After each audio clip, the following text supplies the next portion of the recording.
So take me away. It's time for a new thing. Yeah. Hey everybody, Brad Ross here with It Factor Live, and I am coming at you with your tip number 2 from It Factor Live 2013. Now, as always at It Factor Live, I bring in speakers and consultants from outside of the magic industry because I want them to share their expertise with our VIP IFLers. Well, this year was no different. We invited actually 3 speakers from outside of the magic industry, one of whom I promised you I was going to share a few tips on today. That is Jessica Kupferman. Jessica Kupferman is a business branding expert who was invited to share her secrets on how to create a brand that is uniquely you. Now, Jessica worked with our attendees. She helped design things for our attendees, come up with new ideas, brainstorm with them, even yell at them when they weren't getting the clear picture. But overall, Jessica was there to help our attendees, and every single last one of our attendees said that they would love to have Jessica back next year because of how much knowledge she imparted to our folks. Now, even though she worked with our attendees on their specific situations and challenges that they faced with branding, she also can sum up the entire process of branding like this. The more you that you put into your branding, the better you'll feel about it. The better that you feel about it, the more you mention it. The more you mention it, the more people know about it. And the more people know about it, the more likely they are to buy into it.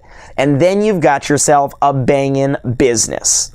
Jess breaks down branding into all of the important areas, from the overall look to the colors, the logo, the font, and everything. One of the keys about branding is consistency, and that's what Jess tried to impart on our attendees.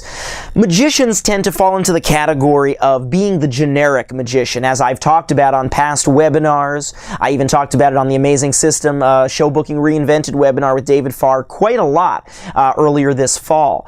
But that's the problem, is that people tend to represent themselves in our business as generic, fitting into a stereotype, looking like everyone else in their apparel, wearing the same black pants, button-down shirt, and card or balloon or confetti-colored vest. And their websites describe them all the same way. A 45-minute comedy magic show with audience participation and balloon animals at the end, if you're doing the birthday party market.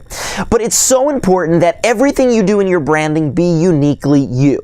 It all comes down to the look. Now, there are many different types of marketing collateral that brand your business. Your websites, your newsletters, emails, e-newsletters, your blogs, videos, even your costuming, the theming of your props, the signage that you have at your shows, and so much more.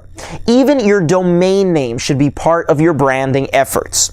Now, each element of your business, from the colors to the fonts of the URL of your domain name, are important to be a piece of your branding and to all be consistent and all matching up. Consistency is key. Your brand should be consistent throughout all of your marketing, no matter what it is, throughout all your marketing channels, etc. Jess made a few suggestions to our attendees on how to, first of all, find the colors that suit you best. One of the resources she suggested was designseeds.com. The URL is up on your screen right now, designseeds.com, where you'll get to look at different color palettes and see what speaks to you. What are the meaning of the colors? Do you have a current color palette that you're using, or have you just kind of tossed together a bunch of colors that looked good or looked pretty? Instead, focus on the colors that speak to you, that are part of the overall look and the feel that you want to come across in your brand. She also suggested going to google.com/fonts to find a font that speaks to you. Hey, I love fonts. Believe it or not, I would love to have 50 different fonts on my website and in all of my marketing materials, but that's not part of the brand.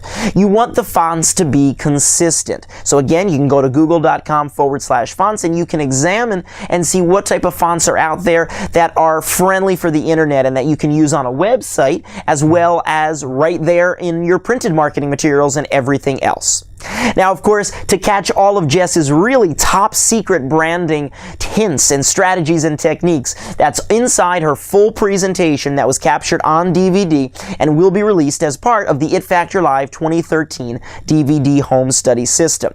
Now, if you want to catch that presentation as well as everything else that's a part of that home study system, you need to make sure you're on the early bird notification list so you can be the first to be notified when the DVD system is available a few weeks from now. You can get your name on that list simply by going to itfactorlive.com and click on the link to get your name on the early bird list. And stay tuned to my updates because we'll let you know when that becomes available. Until tomorrow when I'm back with tip number 3, I'll sign you off for now saying this is Brad Ross. Do what you love and love what you do. It's time for a change.